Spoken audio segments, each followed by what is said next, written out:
hello there. Welcome to this episode. It's episode 307, coming at you live, kinda. We're recording this live, but you're not seeing it live. We are recording 24 hours ahead of time. I'll explain why in just a moment. But welcome to the show. It's probably just gone 7 p.m. in the UK and probably just gone whatever hour it is in your part of the world. Welcome. I hope you're well. I hope you've had a good week since last we met. And we've got a fairly casual, easygoing show this week. We've got no guests, but we do have a great guest coming up next week. More on that later. So do stick around because you're going to like this one. But we've got no guests. We've just got the regular panel in. No Jason, because Jason is getting ready to come down this way for Synth East. That's happening on Saturday. Again, more on that later. But we are pre-recording the show because this time, well, right now, as you're watching this, not this time tomorrow, because that would be Saturday for you, because you're in the future. Yeah, anyway, this right now, I'm sitting watching a film called Studio Electrophonique. There you go. It was a Sheffield recording studio in some bloke's front room across the road from a pub. And in that studio, bands like Human League and Cabaret Voltaire and Pulp, I believe as well, all kind of got their first recordings down. It was quite a legendary thing. So I'm going to be watching that at Synth East on the kind of opening night of Synth East. So if I saw you there, hi, it was great to see you, great to catch up. Hope we see each other again soon. Anyway, let's crack on with the rest of the housekeeping, as we always do at this time of the show. If you haven't already, please do give a subscribe to the channel. And we've had loads of people subscribing lately. It's really, really nice. So if you are one of those new subscribers, and maybe this is your first show, welcome. And I hope you stick around. Make sure you hit the notification bell to get told of when these shows go out. But thank you for all of your subscriptions, whether you're new or old. We appreciate every single one of them, and it really does mean a lot to us because it helps promote the channel and get us out there to even more people. If you like what you see, give us a thumbs up. If you don't, give us a thumbs down. It's absolutely fine. We honestly don't mind. But we like to know if we're doing a good job, and I think the general consensus is, yeah, it's all right. If you want to comment throughout the show, you can do, but we won't be answering because we're in the past. So please do have fun in the chat. I'm assuming that our moderators will be there, so Steve Elbow should be around. I know Andy Brooks won't be because he's going to be sat next to me, I hope, somewhere right at this moment in time. It all gets confusing, this time traveling stuff. But I'm sure the mods are around to help you and to drop links into the chat about the things that we're going to be talking about, which we've got a few. So if you want to do that, you can do that there. If you're watching on Facebook, you can comment underneath the video. And if you're on Twitch, you can use the chat channel there. And all of those comments will come through. Unfortunately, we can't put any of your comments up on the screen because they haven't happened yet. But yeah, have fun. Be nice, play nicely, be good to each other. And if you know somebody who would like to watch the show, or you think they might benefit from watching the show, or at least have a nice time, then do share the link around. It's absolutely fine. We don't mind. Please do tell and spread the word. If you want to support the channel financially, we deeply appreciate that because it's not cheap to do something like this week in, week out. So there are a number of ways that we've come up with to help you if you want to donate. You don't have to, but if you want to, you can. And one of the best ways to do that is through our Patreon page. There's the link, prosynthnetwork.com/Patreon. Now, if you join as a Patreon subscriber, there's only one tier. It's a minimum $2. You get a whole ton of goodies, and there's been some crackers just this week or in the last 7 days. We've had a couple of banks of sounds for Cherry Audio's SH Max from James Dyson, Andrew Longhurst and Ger Hughes.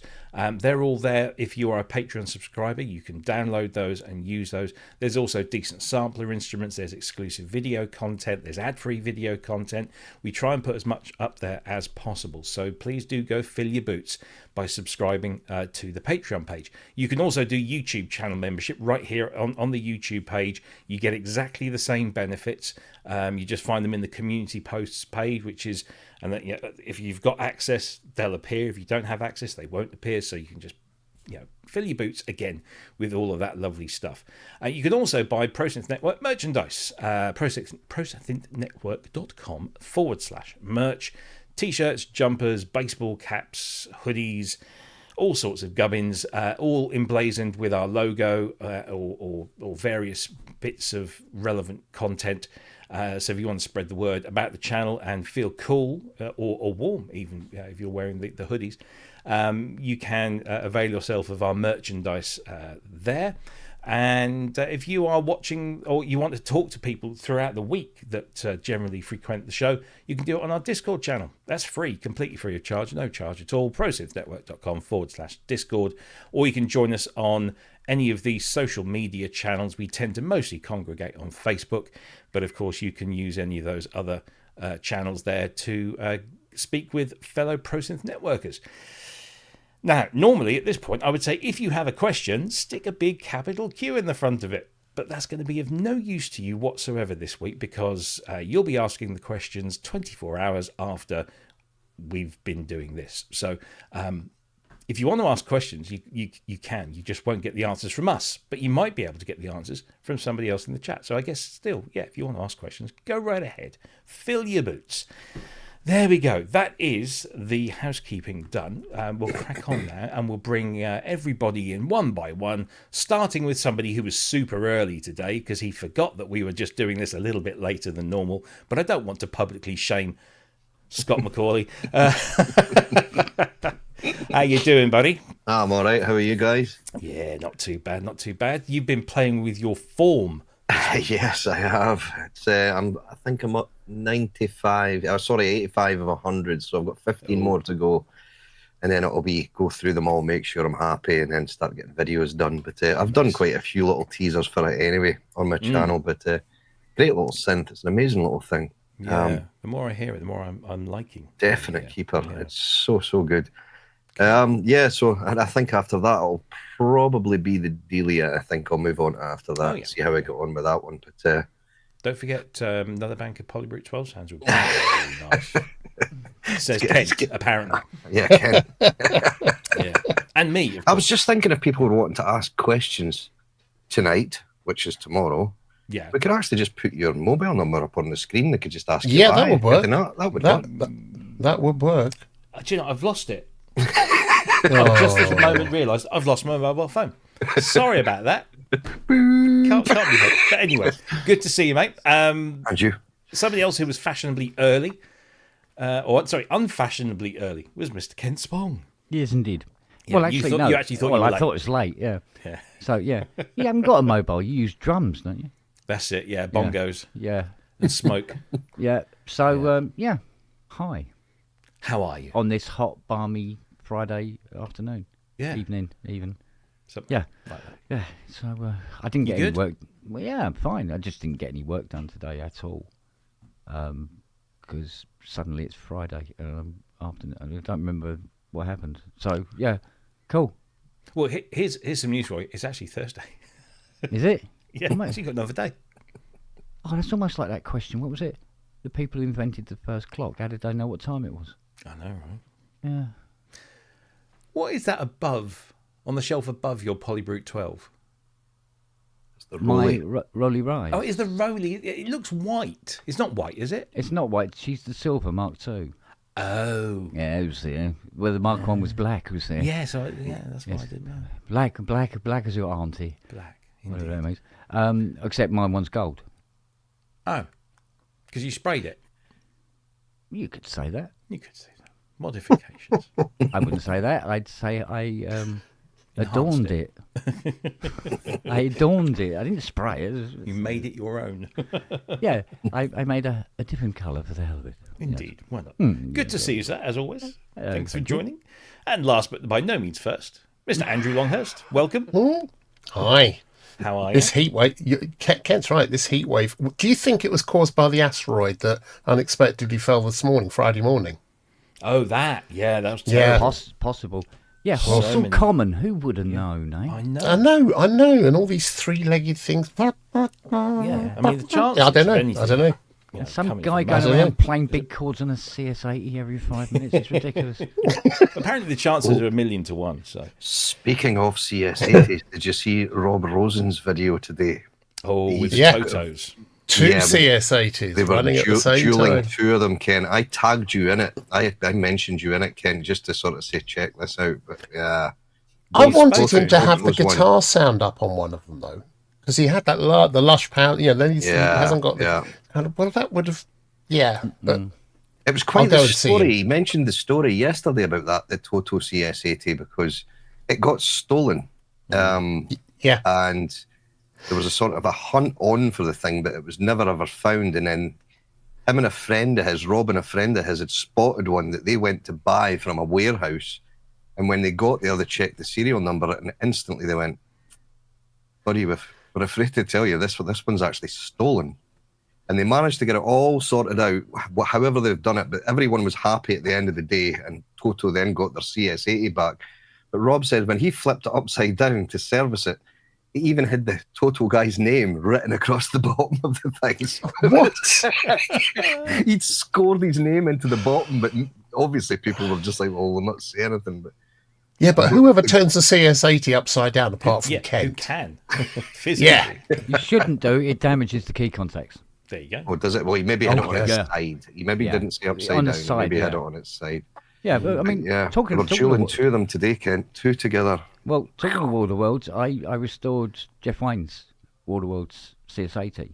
I think Dave Spears had bought it, and I went, and he goes, "Yeah, it's Jeff Wayne's. It's the War of the Worlds 80." I'm going, "Wow!" So I made sure that when I was restoring it, that I got the Sharpie and I put Jeff Wayne's War of the Worlds in the base of it. So when they lift the cast board, they'll know who owns it or owned it and why that one's famous. I've done that to a lot of CS80s, including things like prawns are that free and stuff like that. Somebody was selling a Series 2 Fairlight, and on the base of the keyboard, it had got the name Blue Weaver, and then a London telephone number, like 01, the old London codes. And I was like, oh, somebody just, because Blue Weaver did own Fairlight, which he used with the Pet Shop Boys and amongst others. And I grabbed the picture and I showed it to Blue. He goes, "Yeah, that's mine." And he just written his name and phone number on the bottom of the keyboard. Probably the cheapest part of the bloody thing, but yeah, it happens. It happens. Yeah. Anyway, before we move on, I just want to sort of cover some kind of promotional bits. First of all, we haven't had one of these in a while. We haven't had a Synthspirations. No. We're getting a little bit. Well, we are positively low. We're not even on vapors.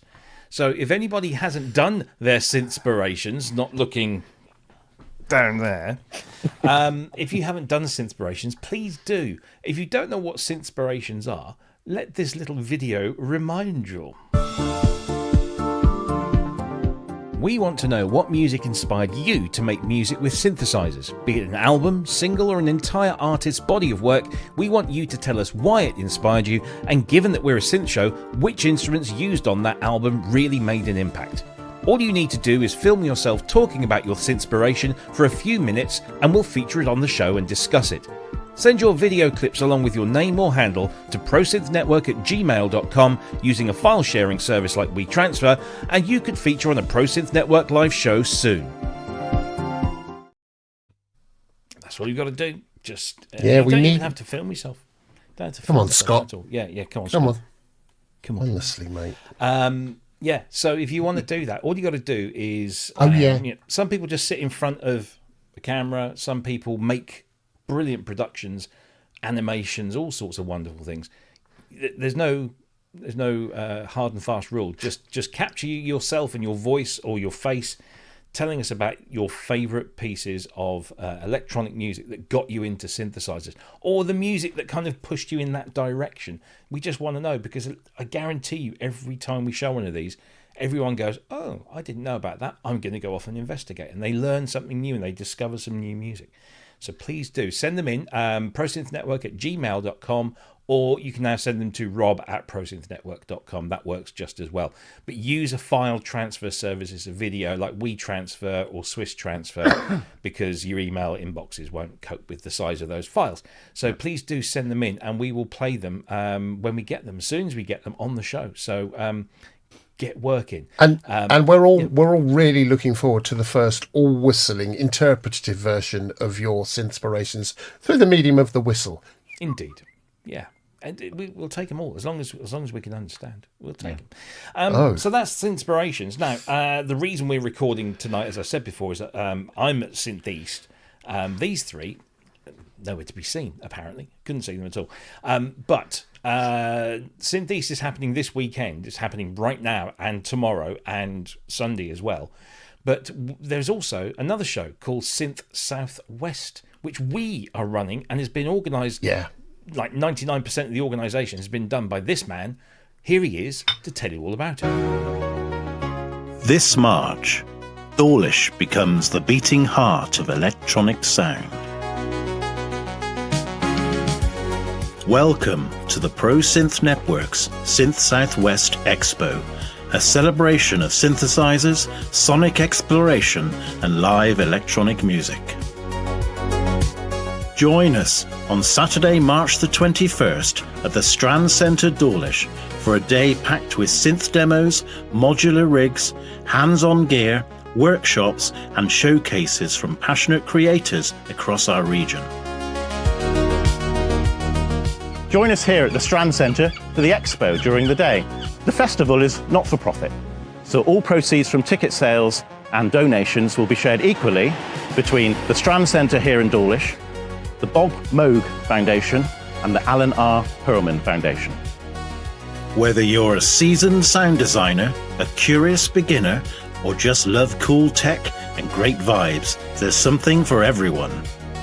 And when the sun goes down, the sound comes alive. So the music will continue here at the Shaftesbury Theatre, where we'll be showcasing music from electronic artists from around our community. Bringing you ambient soundscapes, pulsing rhythms, and full-on audio-visual immersion. So join us, won't you?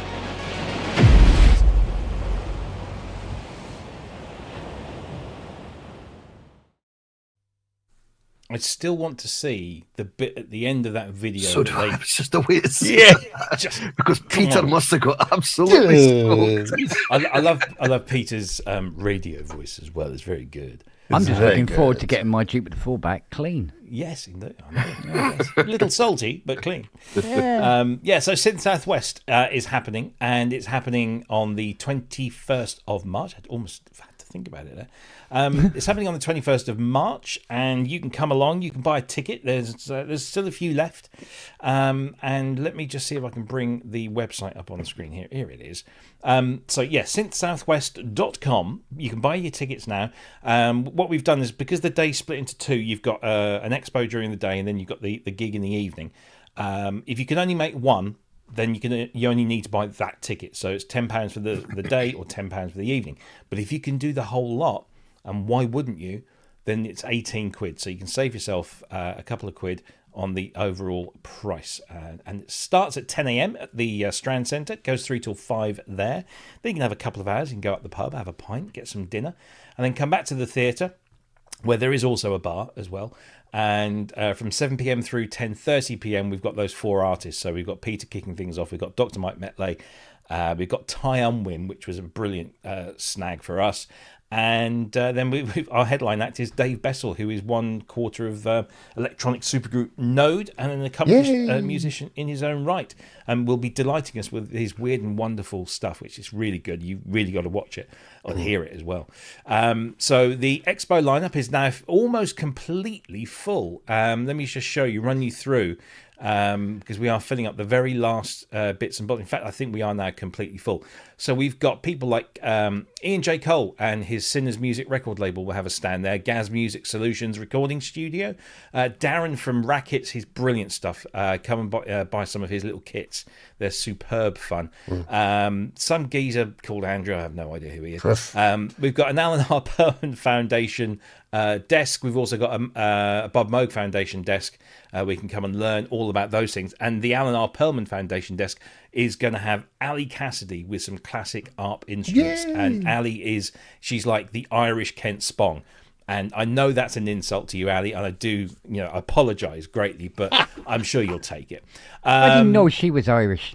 Well, you are as well, technically. Technically, I am. Technically, yeah. There'll be a Cherry Audio stand. We've got some stuff coming all the way from America. So we're still figuring out, how do we give this stuff away? Because they want us to give this stuff away or raffle it or something. So there'll be Cherry Audio merchandise. There might even be a computer running Cherry Audio software. Who knows? There will also be a computer running a live connection with Mr. Spong right there, because Kent doesn't go out much, so he's decided to join us via the internet. It will be like a live pub, I guess something like without that. the swearing. Yeah, I mean, what we wanted to do was get one of those things with the iPad on. And then have you just like zoom around on your iPad, just like like a virtual human being. Who else have we got? We've got Multimodular. Of course, that is the organizer of Synth East. Robin Vincent is going to be there. Ollie Freck with his books and his amazing designs and stuff. They're all going to be there.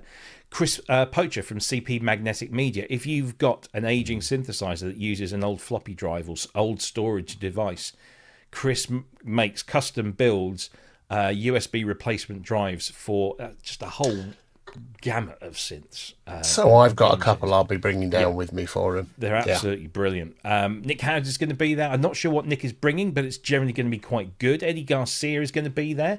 He's also providing some musical entertainment during the day, along with Ian Cole and Bang Bang Clang, who are a local synth pop act. So they'll be providing music in the daytime. At the live music area. Pete Catley, you see that where it says number 17 just there? You can see what he's bringing. He's bringing two electronic drum kits, one Simmons kit, and the other one I think is the Roland, the early Roland kit, along with a bunch of drum machines. And he's also going to be playing the organ, apparently. So we've got lots of people to come and talk to, and you can have a look at their stuff and just mingle. And this is a last minute edition. We haven't, this isn't fully locked in yet, but we're hoping that Brad Holland from Isla Instruments is going to be able to make it down, and he will bring maybe one or two of his new instruments that isn't even out yet, called the Caladan. Wow. So we're very much looking forward, hoping that Brad does confirm. Also, you might have missed one of the biggest names in synthesizer manufacturing, Korg UK, will have some presence there as well. So it's looking really good. The tickets are, it's £10 for the day, £10 for the evening, or $18 for both. And you can book those tickets right here at synthsouthwest.com. So please do come and see us. We'd love to see you and hang out with you. Look, we've even got the bios up as well now. Look at that. That Pete has been hard at work. So loads of people to come and see. Lots of instruments. This is what Eddie will be bringing. He loves his Rolands, so he's going to bring a whole collection of Roland gear for you to play with. And it's going to be a great day out. So 21st of March, put it in your diary, buy your tickets. We'll see you there. Right, I think it's about time we did some sort of musy type stuff, because that's what we're here for. I think let's start with something that we did discuss last week, but it's now out. Because last week we didn't even know kind of what it looked like. We knew what it used to look like, but we didn't know what it does look like. Anyway, so let me just play you the trailer. That will give you a little bit of a heads up. Have I got a trailer here or not? Yes, I have. Here it is.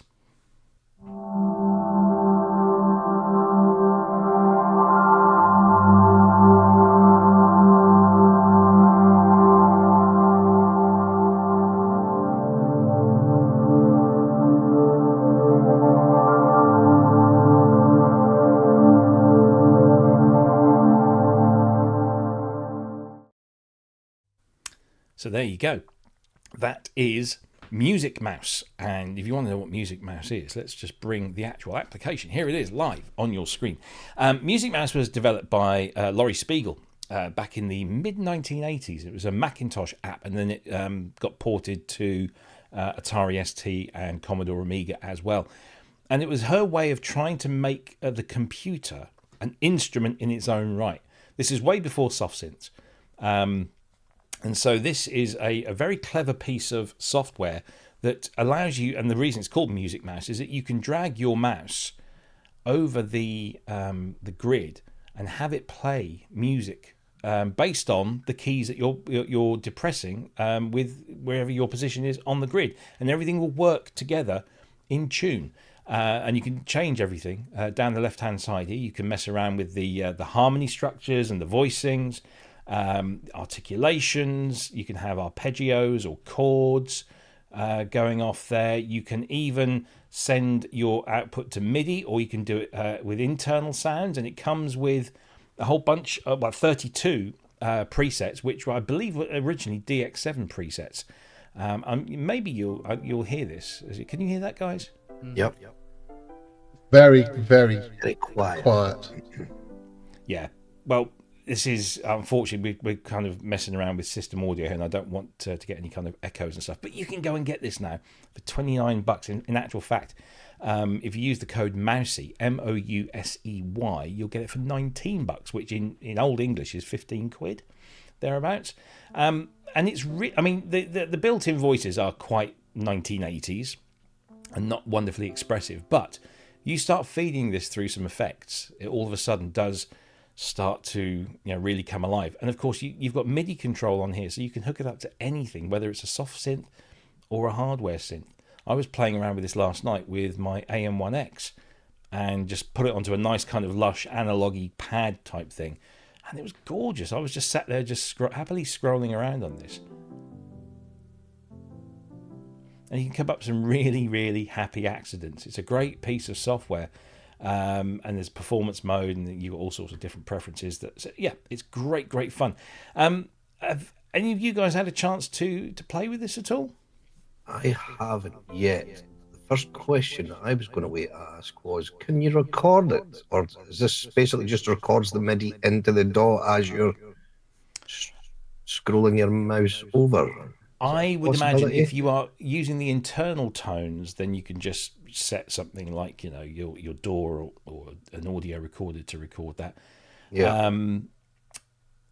But I don't know how would it work. If you're going to if you're going to a MIDI port, then you'll be able to pick it up in your DAW, and you could see it was controlling a plugin. So clearly you can send MIDI to something, therefore you can record it. Yeah, I would have thought so.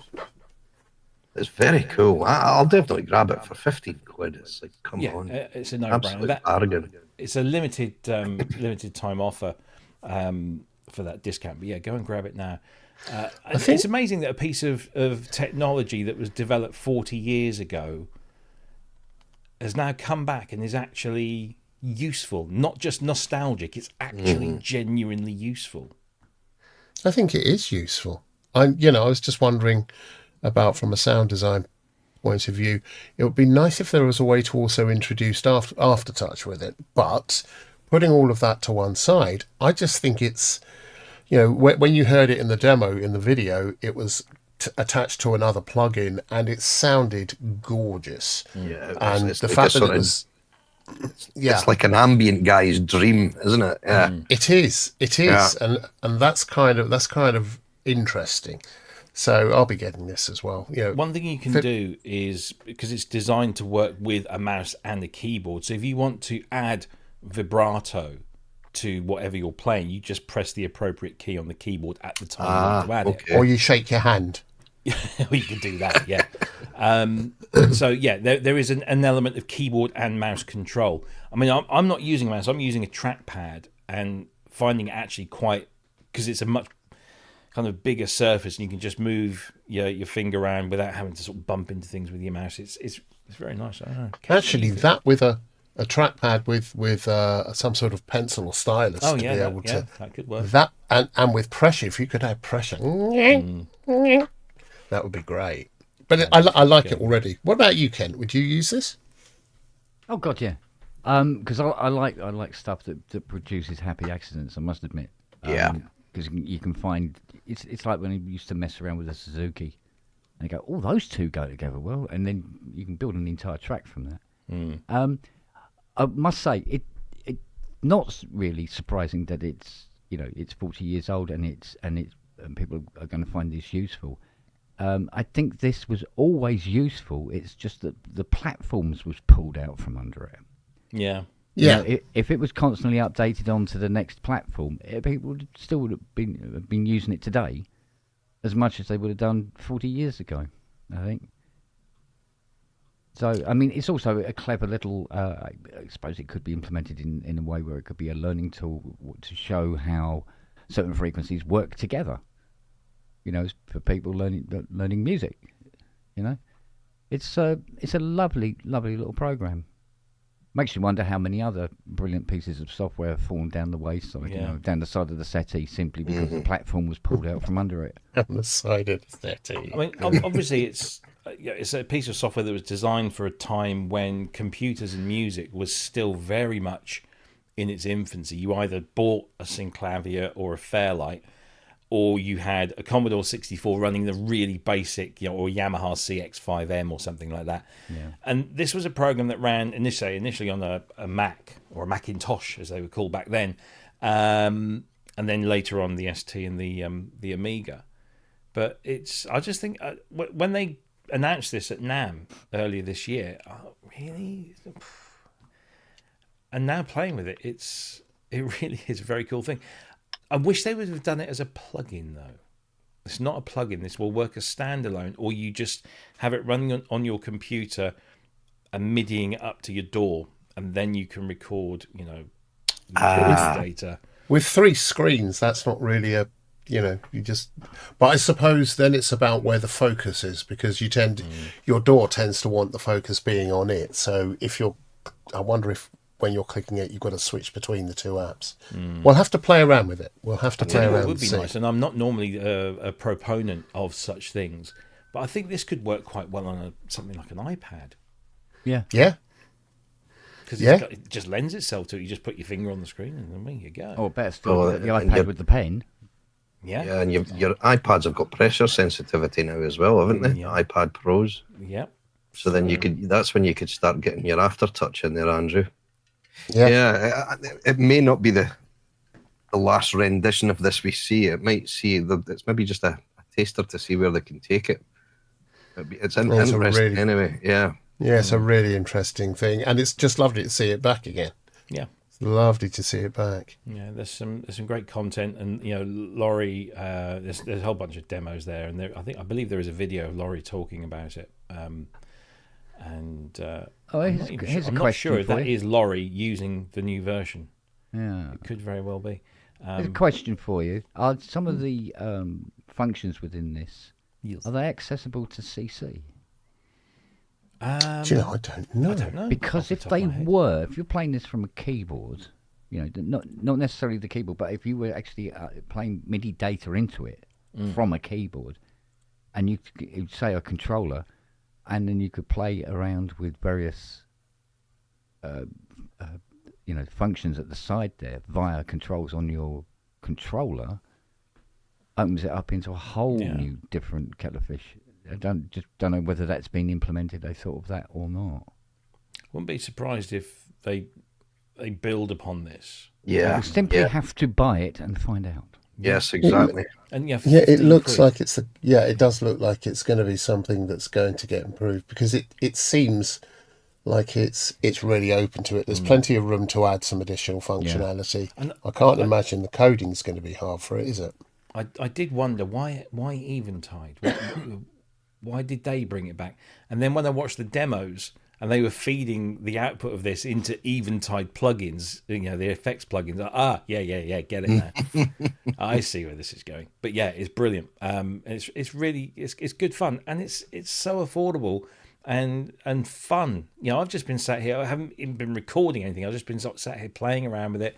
There is a free demo as well, so if you want to try it out before you buy, but you know, you can say currently get it for, it's $29 is the full price, but with the code MOUSEY, Mousey, for a limited time, you can get it for £15, and what was that, $19. So there's some distortion just creeping in from, I think, from you, Robbie, when you're speaking. That's odd. I'm not hearing that. No, that's you again, because you complained about that the other week.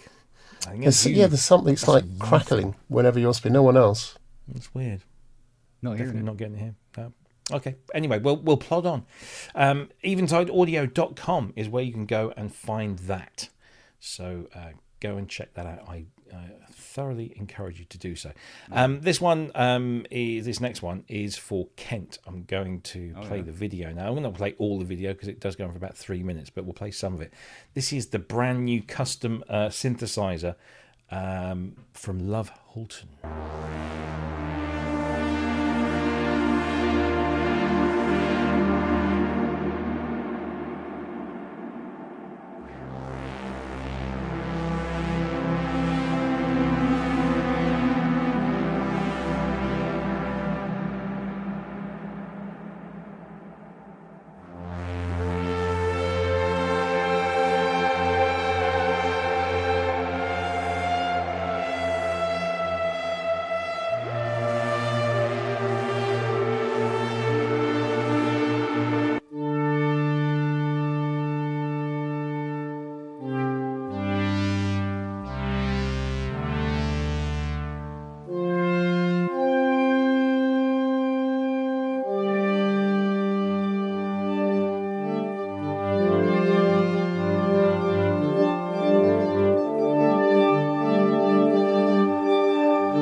So we'll cut it short there, but go over to Love Holton's YouTube page to watch the entire thing.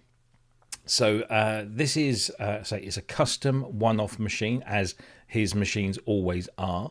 And as you see, it uses two Deckard Dreams, which were CS80 engine clones, an Expressive E Osmos as the controller. It also uses a Meris Mercury 7 reverb pedal, plus a Soma Cosmos drifting memory station looper. So all of these bits you can buy, but they've then had their insides removed and then fitted into this wonderful custom case, along with that amazing oscilloscope that you see there in the top right with the inverted screen, which I thought was very cool. I mean, it's a wonderful piece of design, and it sounds great as well. I mean, an Osmos and a Deckard's Dream is pretty cool. There's an idea of the prices of the components. So 2 Deckard's Dreams, so that's nearly $4,500 each. So that's $9,000 just for the synthesizer engine. Then you got $1,500 for the Osmos, another $600 almost for the Cosmos, and another $300 for the Mercury 7. Don't bother asking how much this is going to cost, because it's a one-off. Although it's interestingly, and maybe Kent can tell me where, this was inspired by the CS50, not the CS80, although it uses 2 essentially CS80 clone synth engines. But I mean, we always marvel over these. They are beautiful pieces of design and crazy stuff.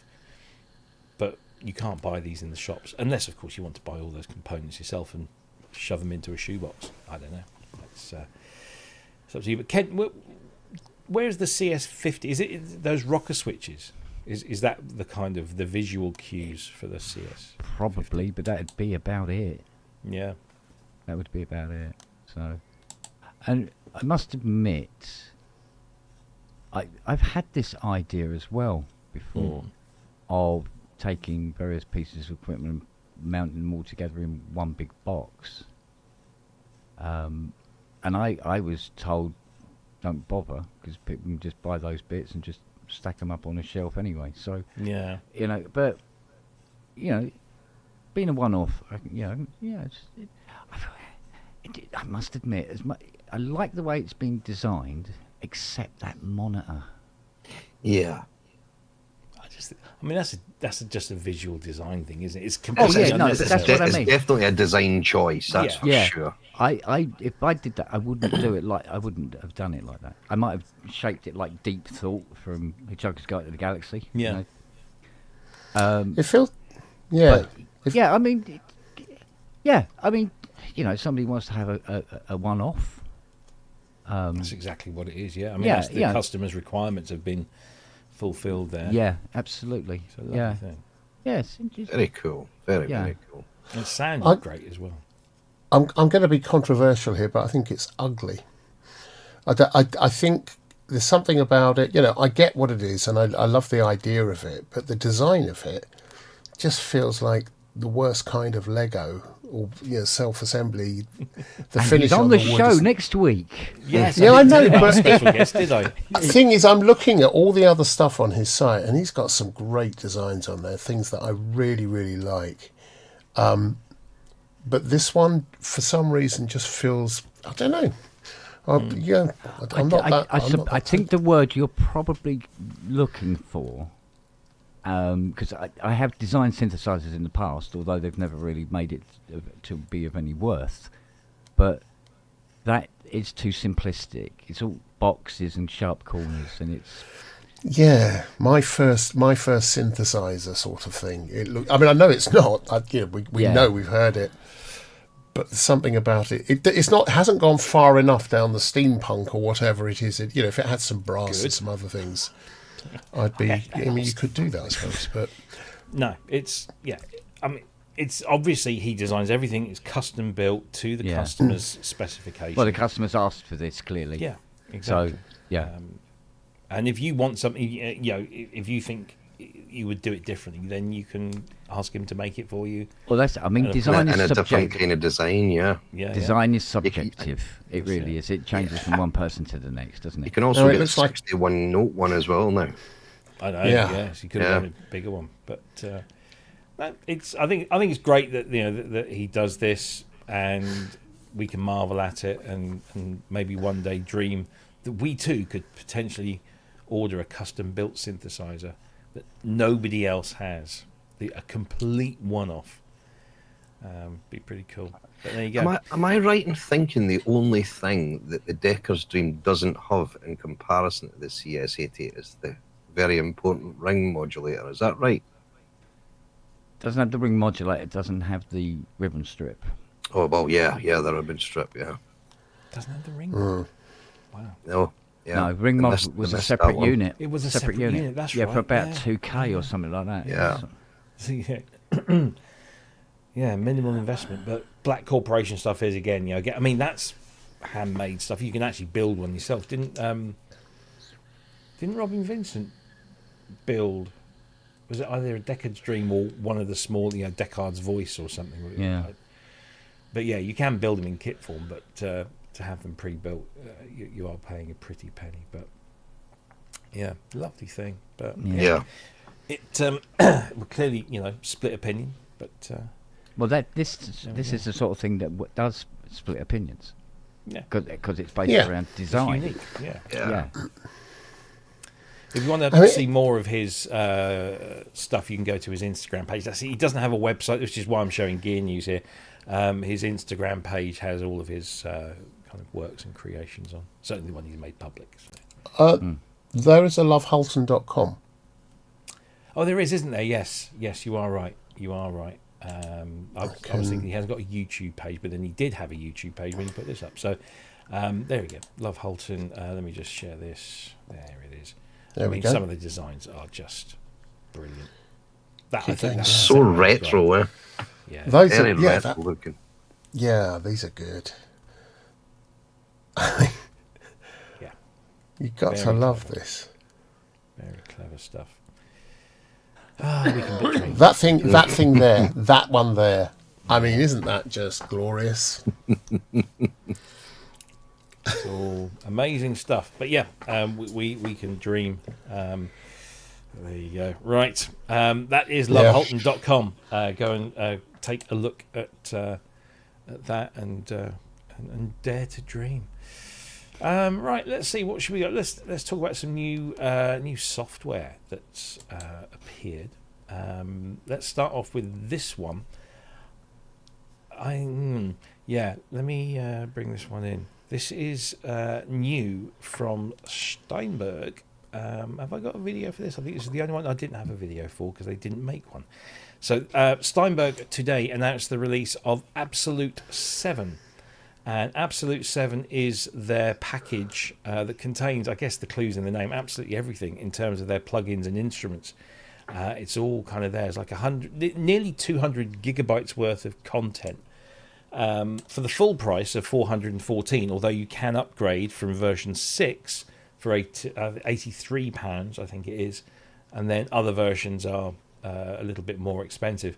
For that money, you get Groove Agent, which is the drum instrument that they have. There is also Axe Machina, which is a guitar library by Sound Iron. There's Etude, or Etude, I don't know how that's pronounced, which is a world-class Yamaha C3X grand piano, so they say.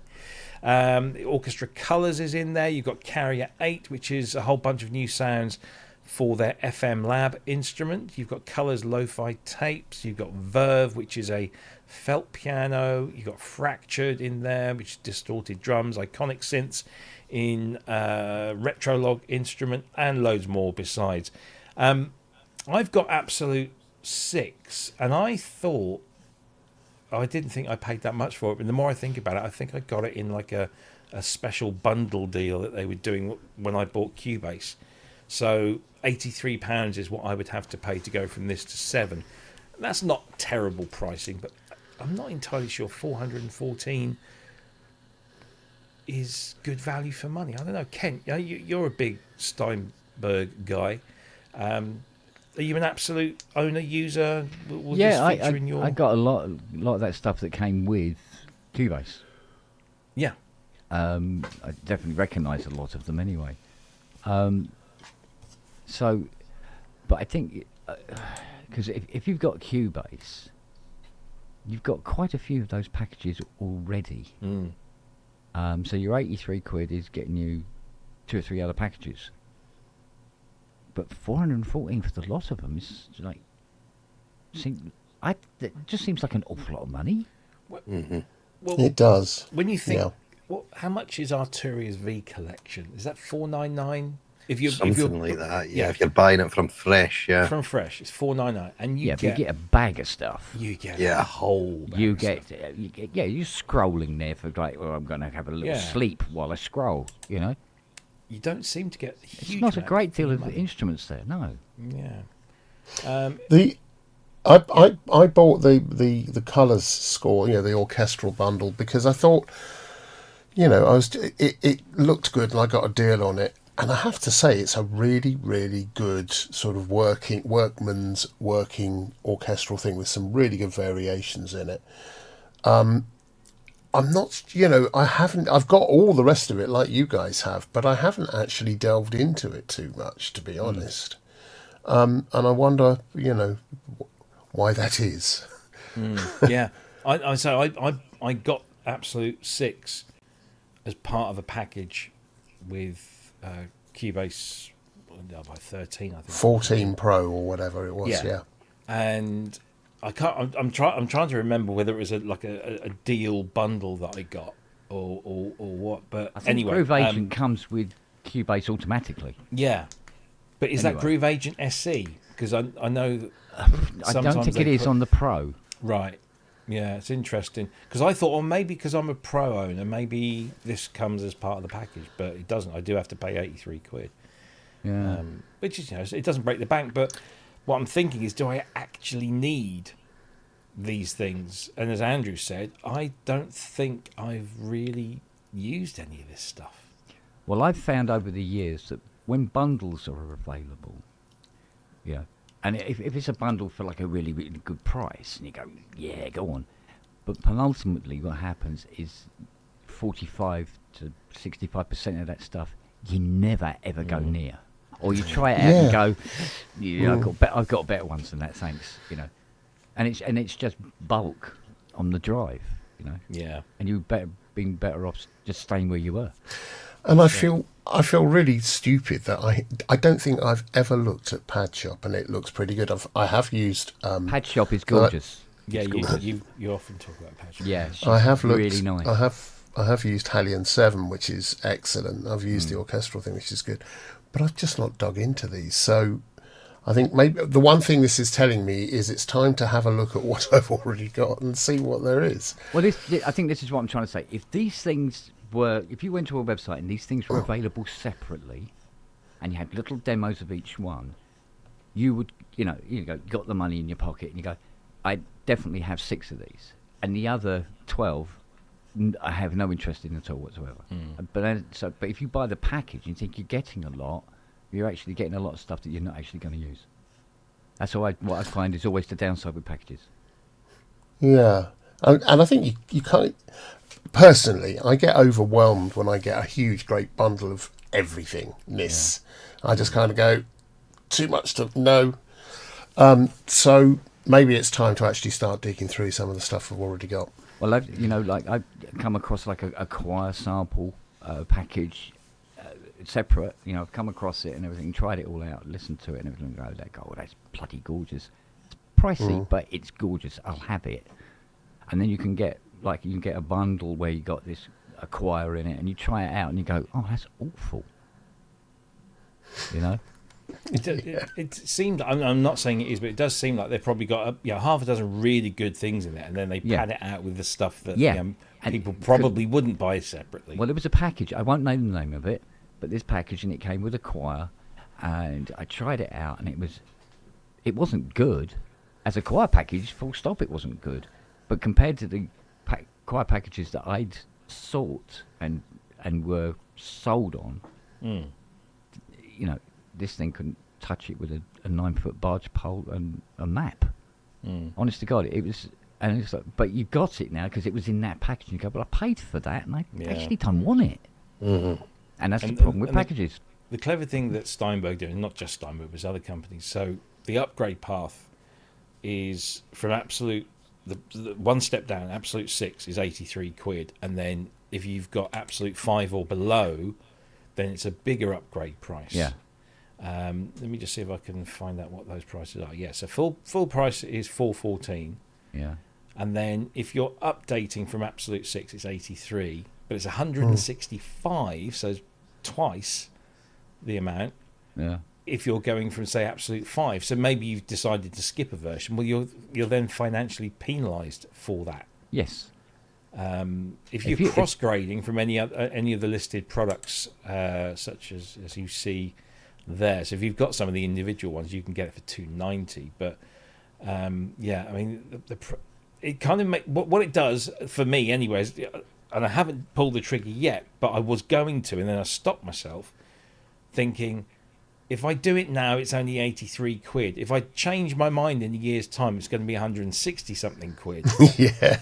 So I'll do it now. The power of marketing. That's kind of where I'm at as well. Yeah, but this is it. This is the thing. That's why these packages exist, right? Because exactly. Just to keep it's you good on for the top company to keep selling stuff every single year anyway. So every time, but can you imagine if they turned around and said it's £83 a year? And you can have the latest version of Absolute for £83 a year. People will be up in arms because, oh no, subscription model. But because they just do it as an upgrade price. But essentially, that's what they're doing to you. Yeah, they're but saying, if you that's for 7, right? How much is it again? If you're coming from Absolute 5, 165. So it's basically right, double. exactly. So it's double, and that there is literally the marketing equivalent of going, you didn't buy our Absolute 6. Bend over the desk, trousers down. I think Robbie's onto something here, though. 83 quid. If you look at 83 quid, a year, that's what, 7 quid, 8 quid, 7 quid a month, something like that on a subscription. That would be. You wouldn't think for all of it that's in there. I think the big problem with this, and because it's Steinberg, is there are so many companies. Hello, who's that? Not me. Somebody's phone's going.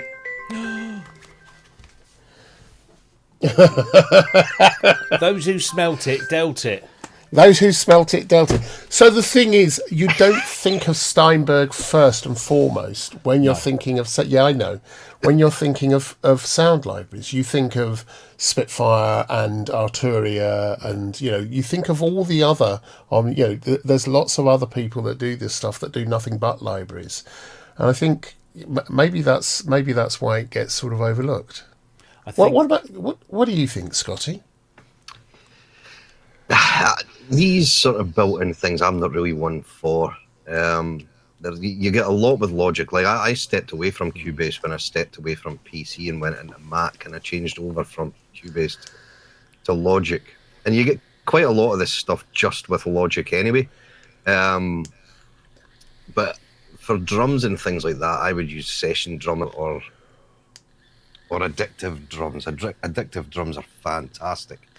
I would tend to go direct to a company that specifies in that specific thing, and then I would move on to other libraries like Contact. But then what will happen with Contact now that Native's in a bit of a struggle? I don't know what will happen with all the Contact libraries, but I don't think Native Instruments is going anywhere, because I think there's too much of an installed user base. There's too much potential. Yeah. That film scorers, there's everyone out there that's using that, I'm not saying it's too big to fall, because it isn't. But I think that the platform will continue, whoever buys it, because they've got a massive installed user base. So I just need some business restructuring. Really. As far as these kind of packages are concerned, I mean, like you say, people would be screaming subscription, if it was just like you paid. That's essentially what it is. Yeah, but here's the thing. I'm a massive Cubase user. Always have been since the 90s, if not earlier. And I use Cubase, but it's because I know it. But I must admit, Cubase 12, Cubase 13 comes out, and it's 83 quid or 85 quid. I think, no, wait a minute, it's 84 quid for me to upgrade to 13. And what did I get with 13? They changed the number at the end of the name. So essentially, I go, we've got a couple of the little bits and pieces. And but there isn't 84 quid's worth of software. Right, 14 comes along. Could you buy 14? What did I get?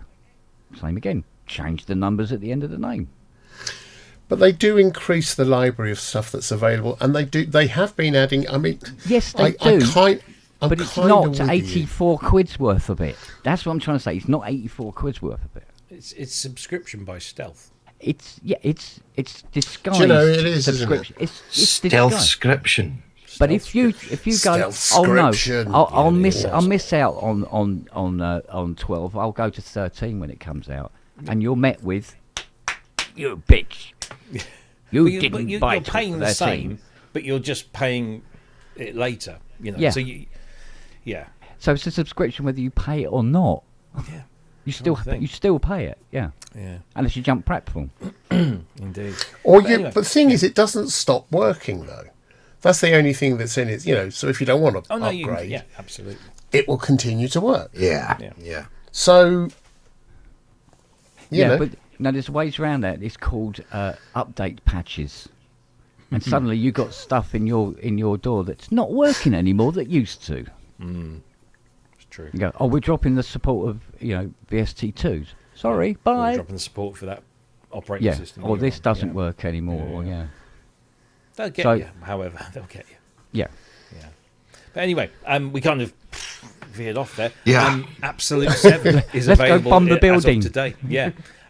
So if you fancy that rather large package of sound libraries and instruments from Steinberg, and look, they're all very good, and I guess if you are in the whole Steinberg world, it kind of maybe makes more sense than for people outside of it. But yeah, it's £414 if you want to buy it new, or it's 83 if you want to upgrade from the previous version, or 165 if you want to upgrade previous versions. And I'm Anyway, going go to to upgrade, aren't I? steinberg.net and go and find out your price. Talking of software packages, there has been another one. I'm going to play 3 videos in a row here. They are only like 20 seconds. Well, actually, the first one's 40 seconds. The other 2 are 20 seconds. Because one is about the package, and then the other 2 are about the new things in that package. So I'll play them consecutively. Hopefully this will work. But we can edit it in post because we're recording this anyway. Yeah. This is brand new from Arturia.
When Arturia first launched their effects plugins, they were branded as effects you will use, because they were just like kind of basic but useful plugins. They've now built up a collection, much like their instrument collection, and FX Collection 6 is now here in 2 separate guises. We'll explain that in just a moment. There have been 2 additional plugins added. You've got the pitch shifter, and you've also got the EFX Ambient, which is the one because I've been playing with this for a little while now, and that's the one I've had most fun with. I think pitch shifter kind of does work very nicely with vocals, and because I don't generally deal in vocals, I've not been messing around with it. But you can use it for anything. But the FX Ambient is very nice. Let me just throw this up on screen. I've just realised I haven't done that. There we go. So FX Collection 6 is here. There's just loads of stuff in this. It's like every plugin you would possibly want. They've also added in the Tape J37, the mixed drums, and the bus transient, which were available previously as separate plugins. So now you can get all of those in there. As with anything to do with the Arturia collections, your price to purchase this depends on what you already own. So if you've already bought some of this stuff, log into your account, click this big purple button at the top, get your offer, and you'll be told the price that you need to pay to get the full version. Now, there are 2 versions. You can get the intro version, which includes 6 effects with over 500 presets. One of the new effects is in that bag. It's $99 or euros. Or if you're coming at it completely fresh, you can buy the Pro version, which has all 39 effects plugins. All of the new ones are in there as well, and that's $499 US or euros. But I said, if you've already owned some of this stuff, you can get a discount from Arturia. So there's a list of everything. There's some really good stuff in there, and they really are very useful plugins. There's kind of no flowery stuff around this. I find they do exactly what they say on the tin. Scott, do you use, when you're doing sound design work, I mean, obviously you're sound designing for a particular synthesizer, do you do sound design for samplers and stuff? And if so, do you use effects plugins for those sorts of things? I do for my own projects, but not really as a commercial thing.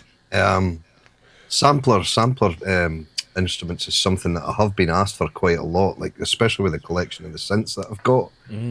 Is to basically make some banks that I've got out there, like the OBX8 banks, and make them into like multi-sampled sample packs that I could sell to people. I would tend to use these in my own productions, but to actually sell them in a pack, for people would have to have these for the pack to really sound the way. Yeah. So generally, if I use an effect on a pack, like in a demo or something like that, I'll just 90% of the time use Valhalla. Yes, the free stuff. Yeah. Yeah, they're free ones, and then I basically just supply the preset that I made or presets that I've made, and they can basically just download that for free, and they've got that with it. But I don't use any Arturia effects, and that has just grabbed my ears as soon as I heard that there. I thought, some of these sound fantastic. They are really It's good. not something I've looked at or listened to. So I probably will go and have a dig through that. I certainly don't believe I've got any Arturia effects at all. I don't know if they maybe a discount... chorus. I think I've got a chorus. Yeah, they do a... They did The June chorus. Yeah, Yeah. JN60 or whatever it's called. Yeah. Yeah, so you I mean, if you own some Arturia stuff, you should get some sort of preferential discount. It might not be much, but you get something, I'm sure. But the original, I think they came out with like 5. I think we call 5 effects you'll actually use was the banner, and then they've just since grown from there and produced. And they use these the algorithms for some of these in things like pigments. Right. Okay. So they're using these elsewhere. Mr. Spong. Yes. You prefer? I mean, what do you normally feed your CS80? What reverb is that you're feeding? That Oh, is that that's hardware the Eventide. okay. Audio's Eventide, Black Hole, or RAM, which comes with Native Instruments. Of course, yes. But that's the thing, you see. I use Native Instruments, which comes with a mountain of effects anyway, built into the package. But also a lot of the, various like pitch manipulation and stuff like that you got in that comes with built into Cubase. Anyway, so it's not that I wouldn't have it. It's just that I don't have, and it's not offering me anything that I don't already have. If you see what I mean. So the only thing I would be changing is the name of the software. Yeah. Within the project. I mean, I've got a lot of vocal samples where the woman or the man sing the words. It's normally a weird language, but it's one tone. I load the wave in and I break it up and do the pitch transposing. To get it to or him to sing what it is. Which is I want them to sing it, and where. Everything is in Cubase to do that already. So I must admit, sometimes I like I would, if they did I think it's the RE201. I think they were advertising in the video. Yes. Now the thing about that is, I would get that, regardless of how many echoes I've got, because of the fact that I used to use an RE201 back in the day, messing with tape loops. God help me. And so I'm familiar with how to use it. Yes. In whatever I'm applying it to. So I've got a user-friendly interface for me to mess around with it, as opposed to just numbers in little boxes in another one. So I think you get quite a collection of FX anyway when you buy like version 9 or version 10 or whatever. You get a selection of these in it already. V collection. Yeah. No. You don't get any effects in V. V collection is the instruments. FX collection is just the effects. Ah, that's interesting. Then I must have purchased some FX at some point. Then they have a few. On occasion. They do like discount maybe 1 or 2, or Yeah, maybe yeah. they did. I think do 1 or 2 for free at some point. They drop it in your account. And, Yeah, that's right. Yeah. So when you load up the manager, it goes, these are here. Oh, I'll have them as well then. Yeah. So that's probably where they've turned up from. Looking at some of these, there's quite a bit of crossover with. I've got quite a lot of UAD plugins just with my UAD system. I see the dimension chorus and stuff there, and the 224 and the Bitron phaser. Yeah, and the tape delay as well. So I would have to have a look through them and see how much I was kind of doubling up on, because I use waves as well. I was a lucky lad. Shona bought me Waves Platinum. She got me for my Christmas 2 years ago, so it's absolutely packed. Nice. So I jumped between them and the UAD, so there's probably quite a lot of crossover between. There's only so many they can emulate, you know. But Well, yeah, and Yeah. as I say, the Arturia collection has a good, healthy number of emulations of, as we can see there, you know, like the Lexicon and the Bytron and the Roland Space Echo stuff. But it's also got some really nice, unique things like that new drum. I say new; it's new to the collection. The mixed drums. That's just incredibly, instantly, satisfyingly good. Is it? You just choose a preset and you go, whoa, that's just, and it's very simple to use, but the result is incredibly stunning. And the same with this ambient one, which I was messing around with. You can just put stuff in there and it really does transform. Are these available separately? I do believe they generally are. Because I would do a pick and mix of that. That's kind of what I was looking at there, Ken. Yeah. So there they're you about go. €79 or €49, depending on what you're looking at. But you can pick these up individually or as the collection. And the other thing is that if you're just wanting to dip your toe in, you can just go for the intro pack, which gets you 6 of the effects plugins. I'm just trying to find out which 6 you get. Because I mean, if the value for money is there, well, you're going to get, they're working out at much less per effect, and you just go, all right, to hell with it, I'll have the lot. Yeah. By the time you've bought 6 of the individuals, you're as well just buying the package. Exactly. Yeah. Exactly. I know it's down as effects, but they do. I'm just seeing it now. You've just passed it there. I was wondering whether they've done compressors and stuff as well, but they do. Yeah. They've got FETs and stuff in there. Yeah. It's a pretty extensive range that they've got there now. It is. It's pretty good. Andrew, what are your thoughts? Well, I remember way back in the dim and distant past, I used to design effects for companies, working with people like Clark Technic and, of course, Emu, because we did our own range of effects for the RFX chip. And more recently, of course, I've been working with Cherry on some of their instruments, and they've got their whole effects system now, which allows you to put together chains of effects and then save them so you can bring them back out and put them onto something later on. And it's this has got me thinking that, as with Scott, I don't tend to use these when I'm doing sound design, but I do use them when I'm mixing or working on a project where I need something. And quite often I will, like Scott, use, I've got the Platinum Waves bundle as well. I've got all the isotopes stuff. I've got, lots and lots of different things, bits and pieces, the BBE stuff and all sorts of weird and wonderful things. What I don't have is one collection that's all come from one manufacturer, one software developer. And I've got to say, I like the look of these. And I think, I've never heard anyone say they sound rubbish.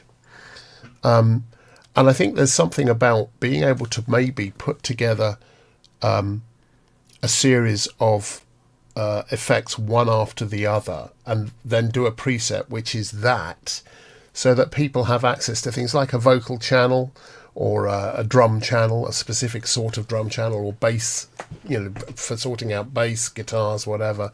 All of those things, even vocals, the way you record and compress and EQ vocals, that's all something which, there's plugins which just do that, but a series of plugins together that work in a specific way is a really good, it's a really useful thing. And I like what they've got in this. And I am now looking at this going, do you know what? I know it's 449 because I've got a few of their bits. I think like the rest of you, I've got them where they put on a special offer.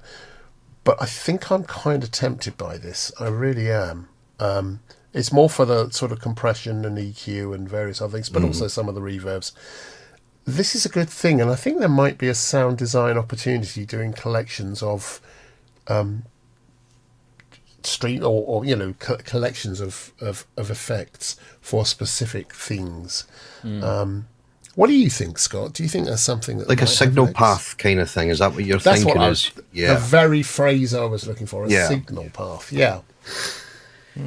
Yeah, I dare say you probably could. And again, as long as it's all well. The trouble is the way that I do my signal paths is I'll use plugins from various different companies. Exactly. So then you're relying on people then having all the same plugins as you. I've seen me send someone else a project and they're like, the project opens up and they don't have half the plugins that I've got. So they're like, or they've got plugins that I don't have and vice versa, And sometimes there's inconsistencies between two different manufacturers' plugins or two different. Absolutely. So you kind of go, well, that kind of works and that kind of works, but put them together, there's something weird going on. So you're kind of looking for that linearity of all from one source because they're going to work together, right? So, yeah, maybe this is something. Maybe this is something I'm going to look into and get. Can you stack them, Robbie? Are you able to stack them into, like, Sound Toys have got the Sound Toys stack that you can basically, and you can save that stack. Can you do that with the Arturia? No. No, these are just individual plugins that you'll just drop in. Right, okay. I know IK Multimedia do something like that as well with their stuff. I was just thinking, I was sitting thinking, I've got the Arturia collection, but then I've also got the T-Racks, the IK Multimedia. That's the one. That's the other ones. Yeah, the T-Racks. Yeah. And all of that stuff. I think I've probably got more effects plugins than I've got instruments, and I've got a lot of instruments.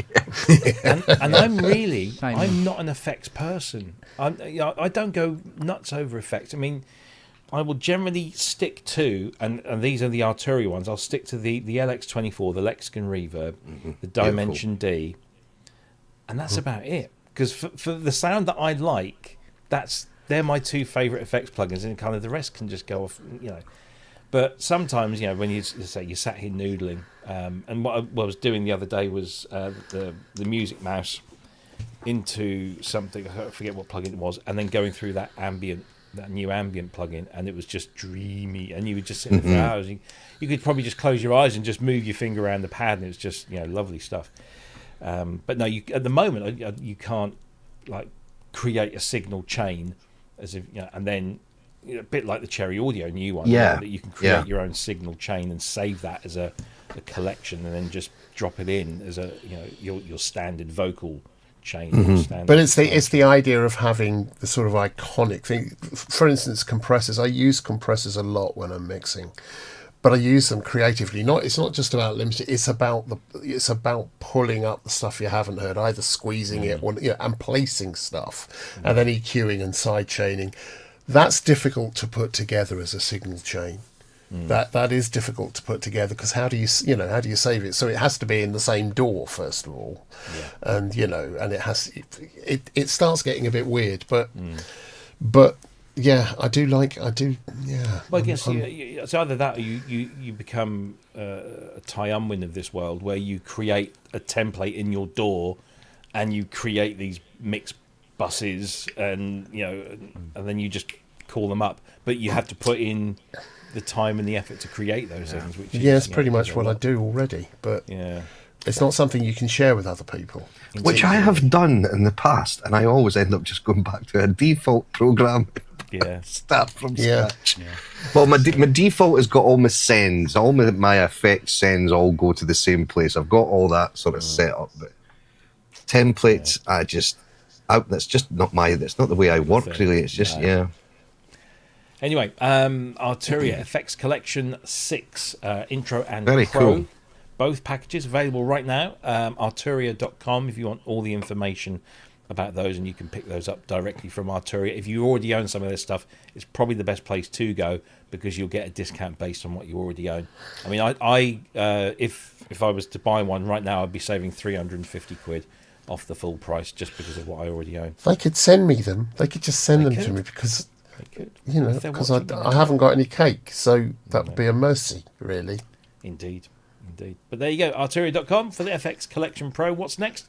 Well, this is the last kind of bit of... oh, no, I've done the wrong thing there. It's the last bit of news for the week. Well, certainly gear news, not gear news, but gear news. This is an odd one. Actually, I'll play the video. I'm only going to. Again, this is another company who've done a bunch of videos, all of which are about 10 minutes long. I just want like 50 seconds, just a little promo thing. But no, so we'll cut this one short. But this is Cubby, dreamy lo-fi keys from Safari Audio.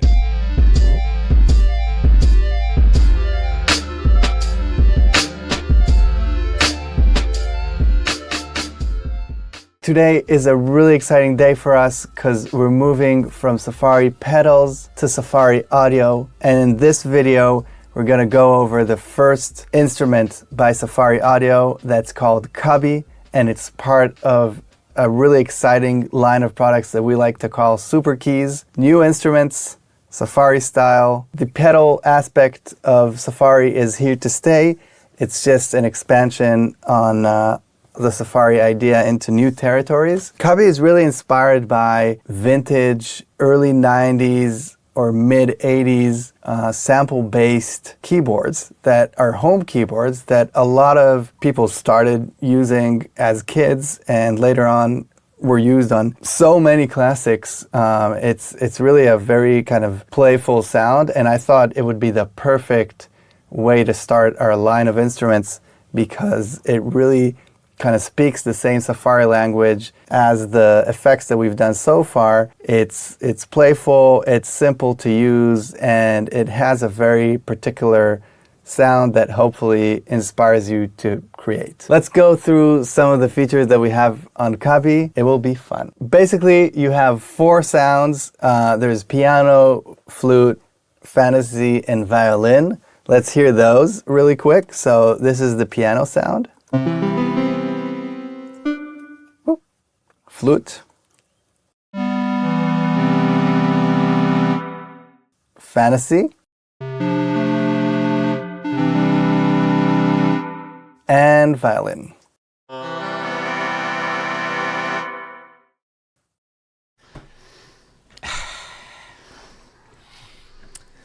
Okay.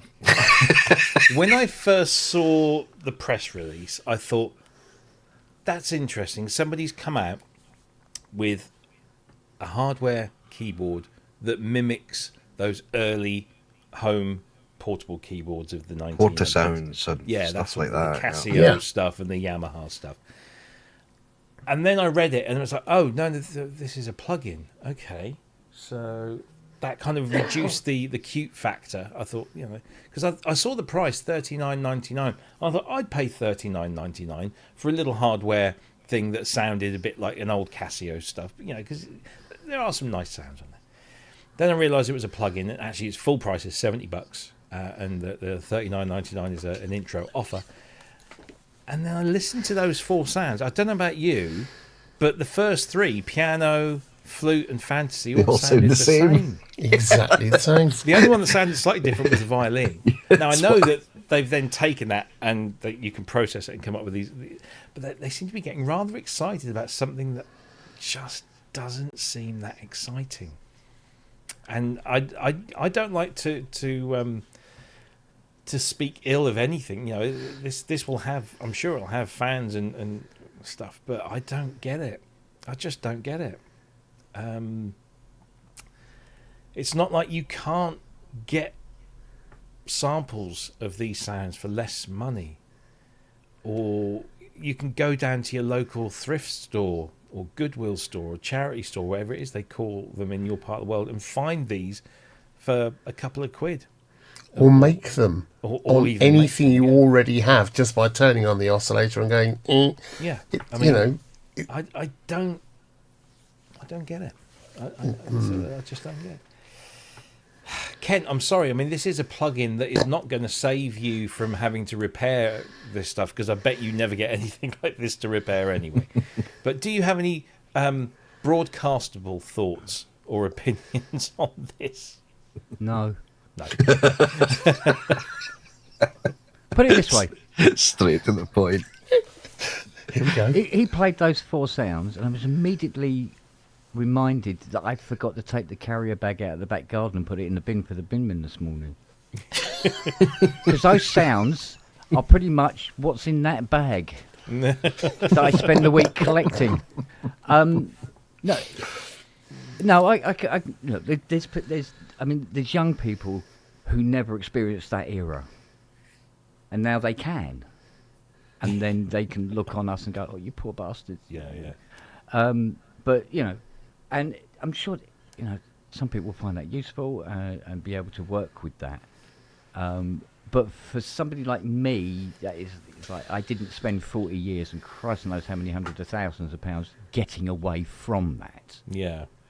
The cute factor is the fact that it's it would have been, like you say, if it had been hardware, bit of a giggle, a little bit of a throwback. Yeah. As a plug-in, I'm going, why does that exist? Yeah. But that's from my point of view. I'm obviously there's going to be people are going to be up for this, and be able to use that to effect that I wouldn't have thought of, in a creative way, I suppose. But it's just like what? I bought a Casio VL1 tone. Yeah, me too. Yeah. 39 quid. I bought one off of Facebook Marketplace a year or two ago. And it cost me about 20 quid. Yeah. And that was the real deal. The real deal, yeah. Now, all right, I can't throw it into my door. I can't MIDI it up or anything. But that's not the point. I can sit there and just sample some of those sounds myself and then just use them in anything that I need. I fail to see the relevance of that. Look, you see on the screen there, so you've got your 4 sounds, and then you can process them through a so-called spring reverb. There is a little bit of a filter in there, and there's some detune, and there's an arpeggiator. The thing is, right? Scott, the thing is. The sounds are the material in the bag, and the spring reverb is the odour. So you go, have this pie, and here's some special cream on it for you. Spring reverb. Oh God. I recall often people walking into recording studios with cheap, plasticky things like this in hardware, and the experience of them was we all knew they sounded shitty, but you would find there would be something about the way you played it and the wrong notes and the timing, and maybe putting a mic on it and sticking it through a JC120 or a Marshall stack or whatever, and you'd come up with something unique. The Cure did it. Lots and lots of people use these things. The Gorillas. All of this stuff was, it was kind of, there was a point to it because it was experiential. It was kind of the moment. You go, well, what about if we do this? Bontempi chord organ, David Bowie. Thank you very much.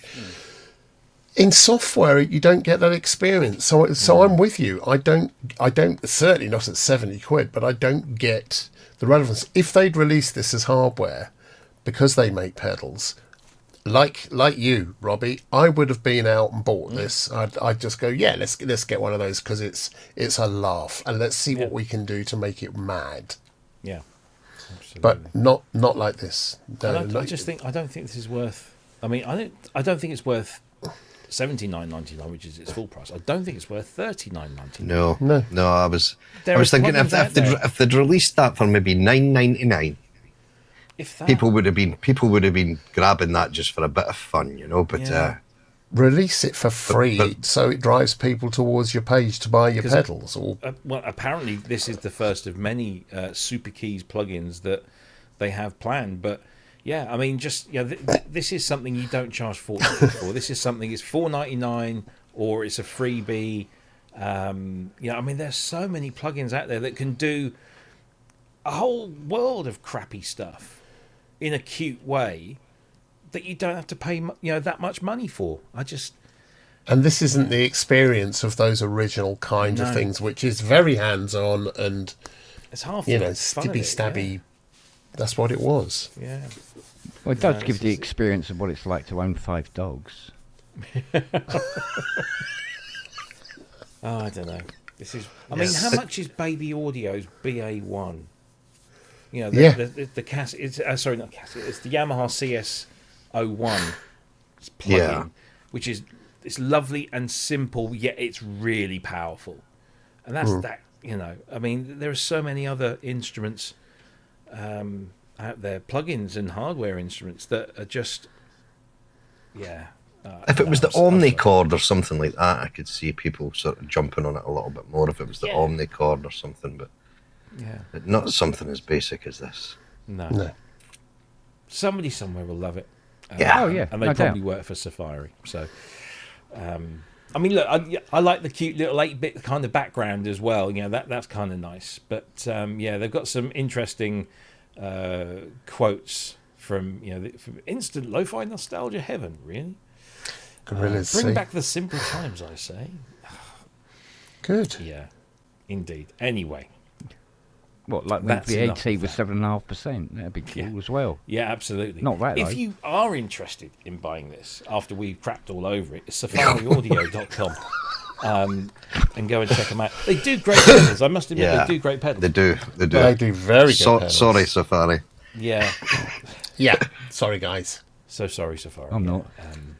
It's not $39.99. Yeah, it's a $5 tops.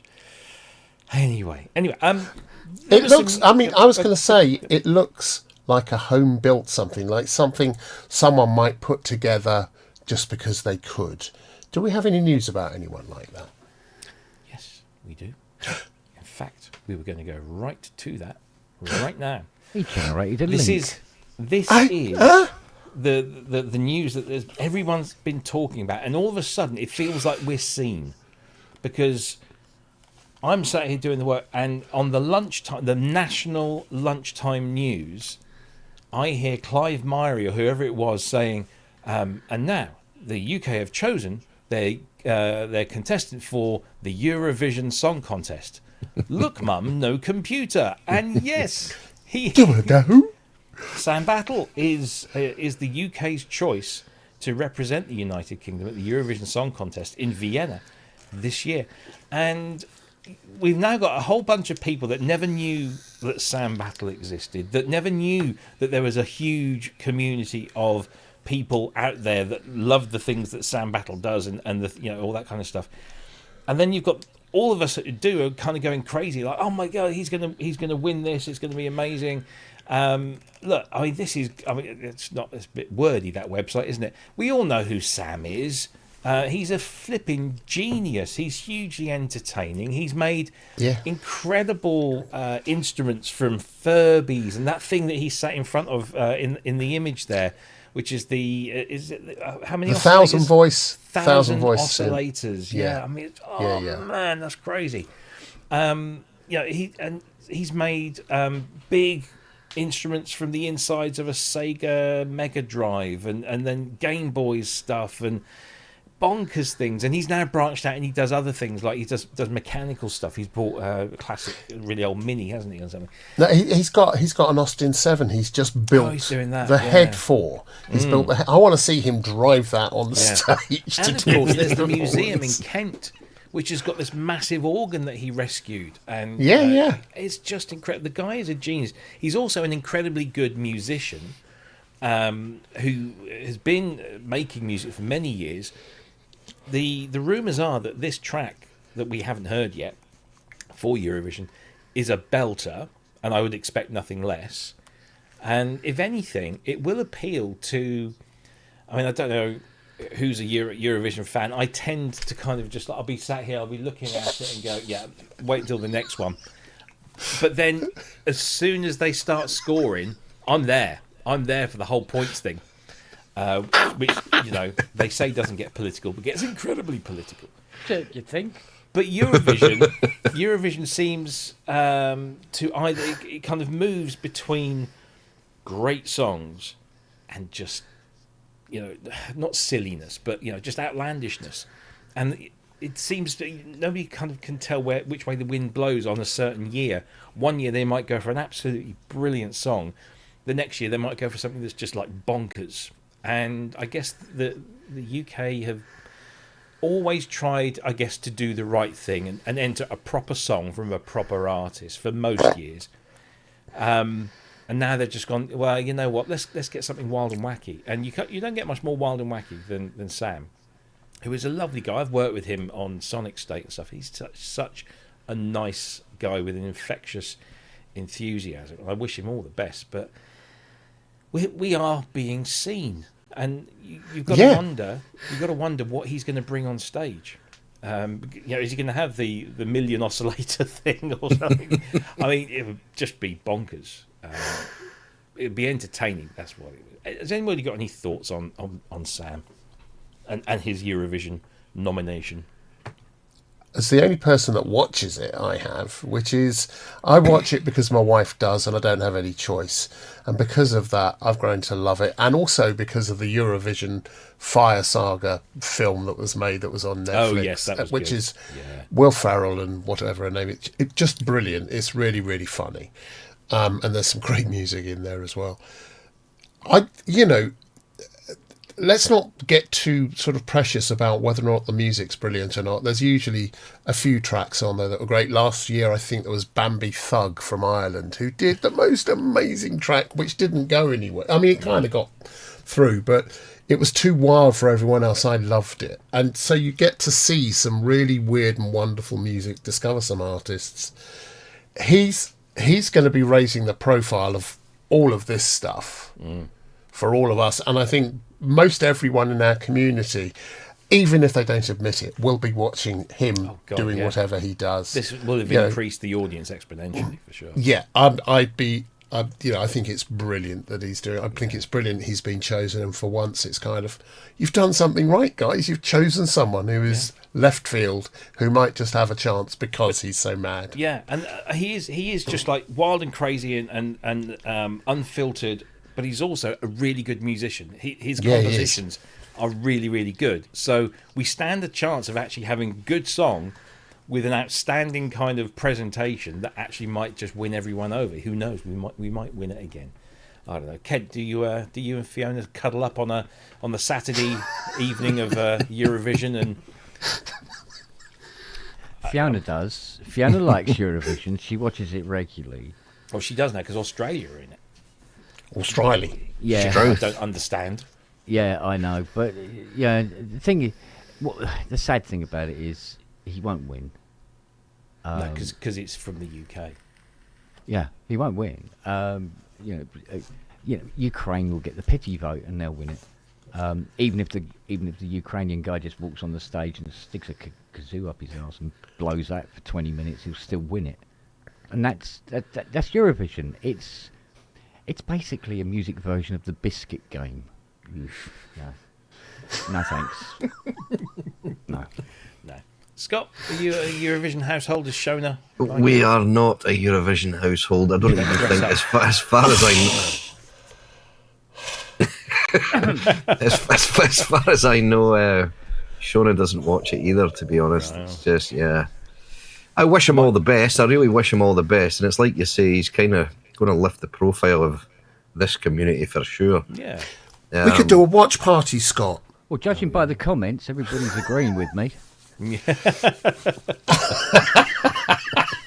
Sorry, can't hear you.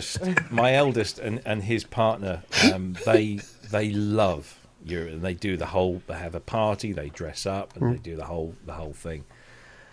For me, like I said, I get interested when it comes to the voting because then I can. We do marks and everything. Wow. We do marks for all of it: production, song, content, voice. No. Honestly, all the way through, it's become just. You dress a up as well, mad. Andrew. You dress up as well. Suit and tie. He's always. I'll be dressed up, especially this year. Yeah. I think we should all wear dark grey boiler suits, just like Sam does. Yeah. In honour of that. That's a good idea. Roll the sleeves up and we'll do some of that. No, I think it's great. I think it's going to be good fun. on him. Yeah, I fair can't play. wait to hear the song. I want to hear the song. That's of course what it's all about is the song, believe it or not. And I think he'll represent the UK very, very well. Whether he'll actually win Good on him. will have nothing to do with him or his song or his performance. It never does. No. But I hope he does. It'll be great fun. Have we had him on the show? We haven't. No, he's incredibly busy, and whenever I've asked him, he's always like, "Oh, doing this or that." So, no, unfortunately not. But and I think now we won't stand a flipping chance because he'll be busy with all the promo and stuff. But Offer him a head gasket. yeah. Tell you what, though, we do have a guest coming on next week.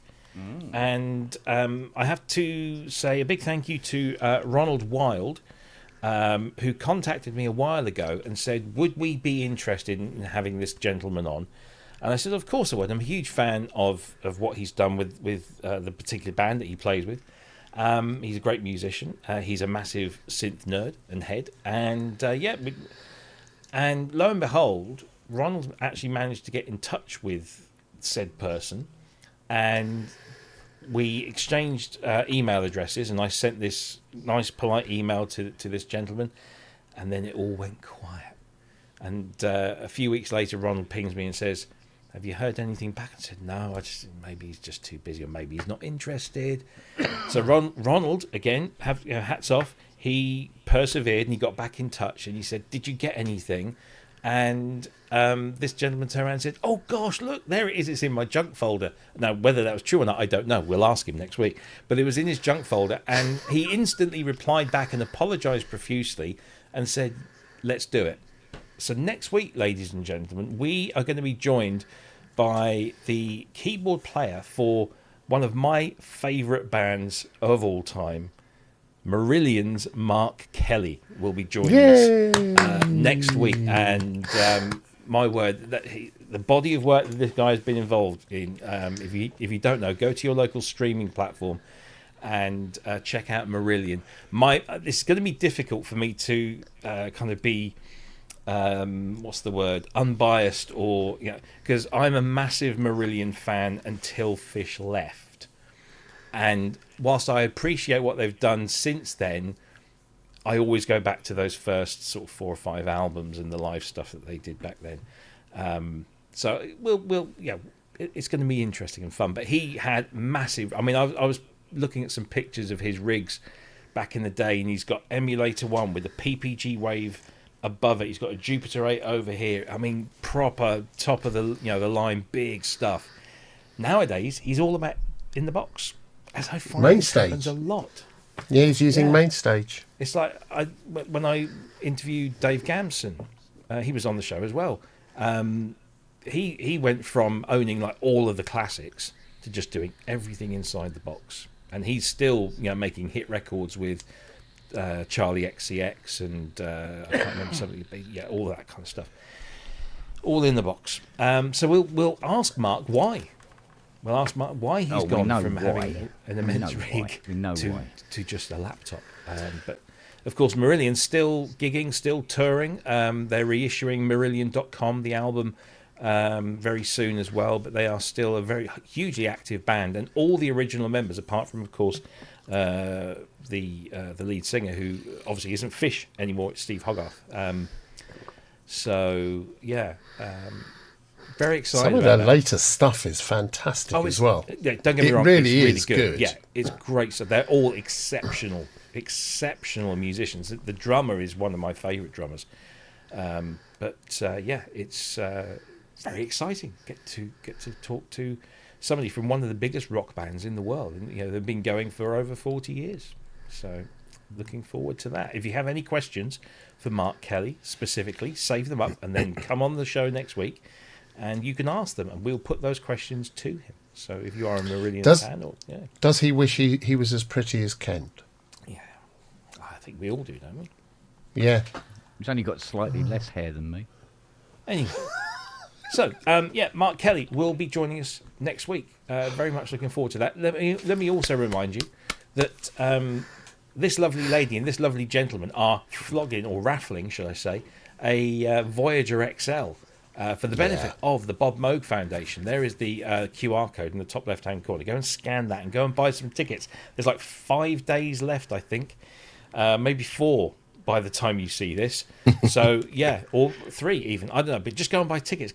And you could win that Voyager XL signed by that man, Thomas Dolby, delivered or sent to you. Not maybe delivered. Well, I don't know. If you live near Asheville, maybe Michelle will deliver it. But she'll certainly put it in the post.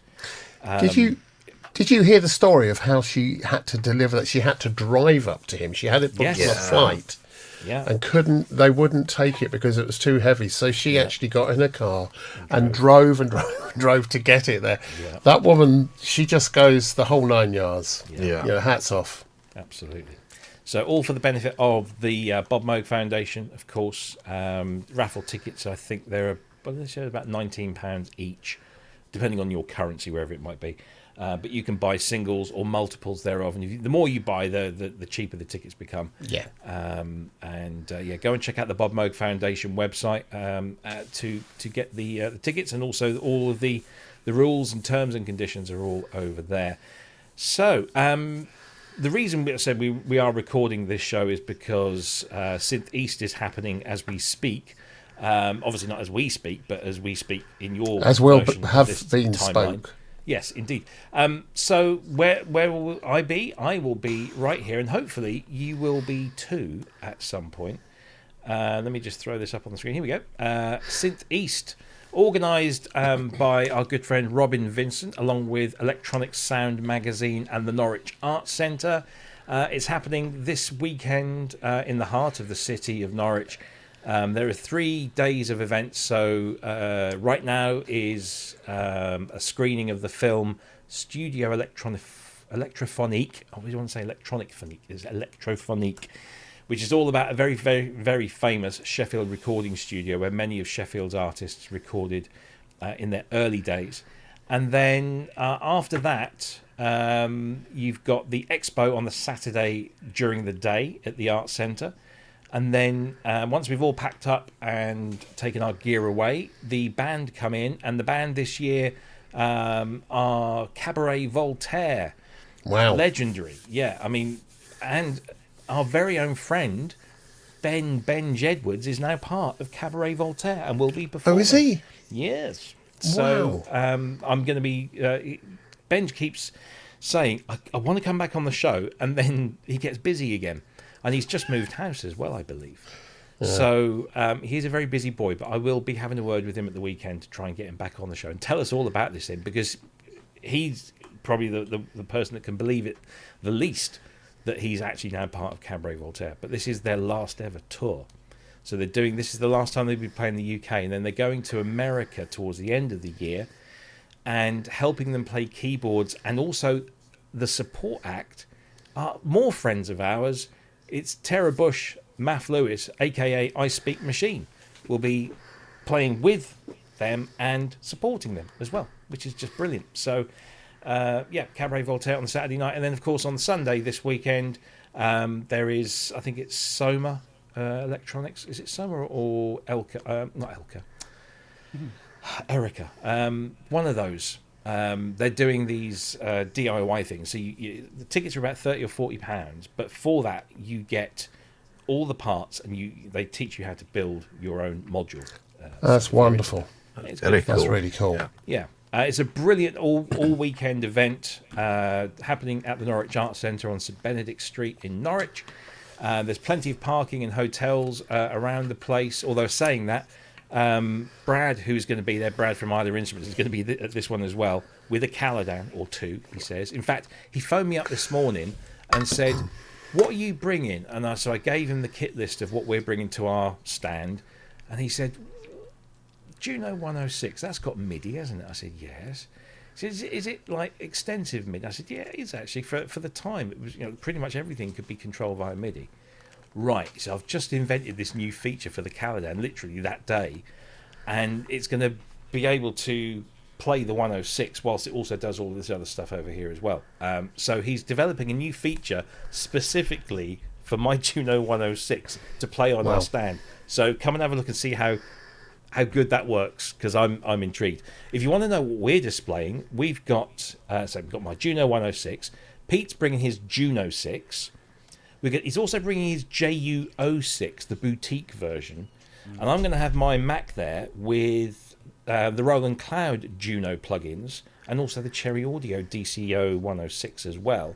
So if you want to know if the plugins compare well with the modern Very hardware good. or the old hardware, we'll have that all available for you to test out as well. But also, it's the 40th anniversary of the JX10, which was one of Roland's kind of last analog hurrahs before they went all digital with the D50. So it's the 40th anniversary of the JX10. So Peter's bringing one of those up as well. Not only that, I'll have the Osprey 8 drum synthesizer. Also the Amitech AR110 drum synth, which is that little black box. And I'll come back to that in just a moment. We'll also have, I believe, an ARP Tonus 2600 that is by Kent's Front Door being picked up tomorrow. So that'll be on display as well. So because we've got a nice big space this year as well, because somebody else pulled out. So they've given us their space for no extra charge. It's brilliant. So come and see us. We'll have loads of stuff. Our stand will be the perfect antidote to all of the little modular bits that will be going on around the rest of the place. If you want to come and see proper synthesizers, come to our stand. That'll be Robin on the phone to you. Exactly. In the next 10 minutes.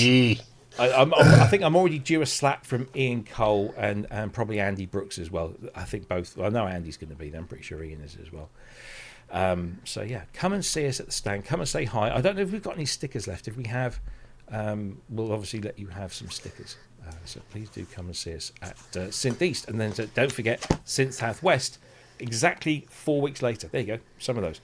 synthsouthwest.com, exactly 4 weeks later in Dawlish, in Devon. We're having our own show. Not quite as elaborate and extensive as this one because it's our first, but we'll give it a go, see how it goes down. And do come and see us there. Come and see us. It's going to be fun. Yeah, it's going to be a lot of fun. A lot of fun. Right. Well, I think we're because we're recording this, and the rules are kind of out the window a bit, so we're a little bit under the 2 hours, but not much. Unless any of you guys have got anything you want to add for the next. No, we could just shut up shop early and go to the pub now. We could, Job's done. Yeah. Oh no. I think so. Are you guys up to anything interesting over the weekend, Scott? You're finishing off your form. Yes, set. I've got that. Whether I'll get that finished over the weekend, because I've got somebody coming in for a studio sesh on Saturday. Sunday will probably be back on the form again on Sunday, I would think. Yeah, Shona's working Sunday, so yeah, I'll just be dog sitting and back in the sounds again on Sunday, and then hopefully have that done for early next week, I would think. But no, it's a relatively quiet weekend for me this weekend, which is good. So Good. Quiet, apart from in the studio, it'll be loud, but Yeah, that's the way they should be. absolutely. Absolutely. What about you, Andy? You doing anything interesting over the weekend? I've got, first of all, I'll be clearing up this because obviously I'll have had the fire by then from the asteroid striking earlier today. Tomorrow, yesterday. Tomorrow. I'm going to be doing, I've got so much sound design. I've got a load of presets. I've got to get 50 or so done over the weekend if I can, which is a big push. But there's that to be done. I think that's it really. I'm just going to be sitting here beeping and wibbling. Beep, wibble. Yeah. Mr. Spong, are you putting your feet up for the weekend, or have you still got more stuff to do? Yeah, right, okay. The only way I can put my feet up is to fall over. I got a Jupiter 6 that is very successfully so far managing to avoid reality. It's got a fault that is just physically impossible. So we're still fighting that one. Tomorrow I have to build a Jupiter 8 from the base up, because somebody thought it'd be a good idea to take it apart and then forget how it went together. Oh no! Yeah. You go, I was cleaning it, but now I can't remember where everything goes. Okay, all right. That's So a you want? costly So rebuild. you got a Jubilarate kit. Brilliant. All right. Yeah, I'll put it back there because I can remember how to go back together, which is normally badly. But there you go. Yeah. So there's that, and well, there was something else. Oh, of course, got Peter coming over. Yeah. This morning, but He's tomorrow. already been. Yeah. Yeah, Gone. he's already been and collected the stuff, and and the huge bag of 3.5mm cables Oh, yes. that we're giving away free. Yes. Like Your like patch cables. like confetti. Yeah. Ah, like that. Patch cables, everyone. You should What see else the is there? dispenser we've got. Oh yeah. Cool. Yeah. Oh, okay. So like real. We'll have a few of those for Synth Southwest, idea. won't we? Oh, I'm sure we will. Yes. Yeah. Yeah, people are going, well, what am I going to do with these? Yeah, so, yeah, there's a few old bits and pieces to do.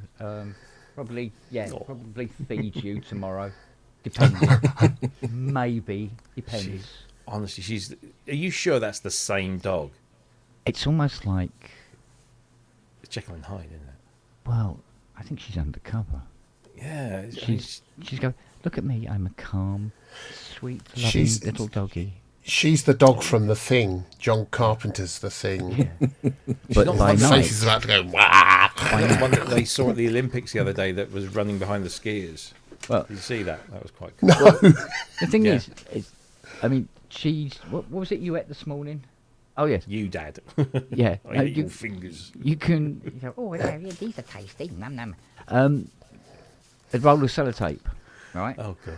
She had a roll of sellotape. Yeah. Unfortunately, the roll of sellotape was in a dispenser. Oh, So she smashed all the dispenser up to get to the sellotape. Which, Why would you eat sellotape? well, she doesn't eat it. She just chews it up and just leaves it as this sort of like She'll come to a sticky end. this literally. gratuitous corpse on the lawn. But Oh, well. but she, Speaking of the Olympics, did you see the squirrel that just about... Now, this isn't a Yeah, joke. yeah, on the Did you see that on the yeah. snowboard slalom? did it win gold? Close. That was The almost- squirrel came out from the side of the track as the girl was coming round the snowboard, round the corner of the slalom, and the squirrel must have been that far away from the board. Yeah. And the board was on its edge. So if that squirrel had been like 3 inches back, it would have just been... It would have been You'd have had two the squirrels. snip. Yeah. You'd have had the snip. Eric the half a squirrel. Did you see the biathlon guy who came in third, and when he was interviewed, started pleading to his girlfriend Oh, yeah, to forgive him he'd for had an cheating on him? affair or For No, because I never he seen cheated that. on her. Yeah, Weird thing. Yeah. Wow. like But, yeah, it's What? been interesting watching that. Yeah. yeah. I've got a new keyboard stand coming today. No, it Tomorrow. arrived today. Today, yeah, arrived. Yeah, Because I put my I took the Juno, and I'm so glad that this happened after. I took the Juno off of here because I'd had it up here for to make sure it was all working, and I packed it into its flight case ready for the weekend. And I thought, I haven't played with the AM1X for a little while, so I got the AM1X and put it on here. I'm sat here last night, and I could hear this. And I turned round, and it was sliding. The little rubber stop that it's supposed to butt up against had broken, and it was just slowly sliding down. And if that had hit the deck, that would have been in 100 pieces. So I've ordered a new stand. It's a much more sturdier thing. So I'll be putting that up over the weekend at some point when I'm not That'd be in painful. Norwich. Yeah, Oh, before we go, 2 seconds. go on then. Hang on. Yeah, take your headphones off. You don't want to go for a Burton. He's not going to go and put that tutu on it. Oh, then, is there we he? go. He's got his. Oh, Synth hello, gems. what's he got here? I thought I would give this a plug for Mr. Mike Metlay. Oh yes. Oh, yeah. What a book. It is fantastic. So if anybody didn't- hasn't grabbed that, Do you want to have a Synth secret? Gems. I Do you didn't wanna even know know a it was secret? electric. I found an error. Did you? Literally straight as soon as I got my copy. I guess which Not page having I your went- name in it is not an error. No, it didn't have my name in it. That's the error. No. Buy it. Which synth do you think I went to first when I opened that book, Scott? Oh, well, I would the think it'd be the DX. DX7. No, DX. I went to the DX1 first. Right, okay. Okay, and I opened it up and I was reading through. I'm thinking, it's just, and I noticed an error. And I didn't want to be that guy, but I had to be that guy. And I messaged Mike and I said, I'm so sorry, mate, but I've just found an error. And he was like, oh, tell me what it is. I provided evidence. 'Cause I didn't want to just say, it's just my opinion. He didn't say it was a diesel, did he? Yeah. Oh, mate. I pointed out the error, and he was mortified, bless him. I believe, I don't know, have you recently purchased that? I've had that now for 3 weeks or so, maybe. Okay. So yeah, very, very recent. If it's a second edition or something, it might have the error. We'll talk. I'll tell you later what it is. Yeah. But I very good book though. But it's a brilliant book. Oh, it's amazing. Brilliant book. The images are fantastic. Yeah. It really is. It's been so well done. And look at the that. other one. Yeah. Yeah. So nice. And Yeah, I was it's just using lovely. I've got the Roland one, the Inspire. What's it called? 50 Years of Roland or something. That's really good as well because it's lots of essays in there and interviews with people and just loads of great pictures of all the Roland kit. And I just wanted to gen up on a few things Roland because of obviously the stand we've got, and I just kind of got lost in that. And then the mini mode one is just even better. It's great. That's just stunning. I love Highly that recommend Bukes. Go and buy one of those. Anyway, that we've waffled. We are at the 2 hour mark. Oh, we've done it. Okay, cool. We've done it again. We always manage to. Listen, gentlemen, thank you very much indeed, as always, for your company for the last couple of hours. And I hope you have a great weekend. To everyone that's been watching, we don't know who you are, but we imagine it's the usual crew. But thanks ever so much for watching. Thanks for all those wonderful comments. And I'm sorry about the asteroid, but we'll be back live on the Friday next week with our special guest Mark Kelly. So if you have any questions for him, make sure you join the show and you can ask them to him directly. Have a fantastic weekend, everyone. If you're going to Synth East, I'll see you there. Take great care and have a great weekend. Bye-bye. Bye-bye. Bye.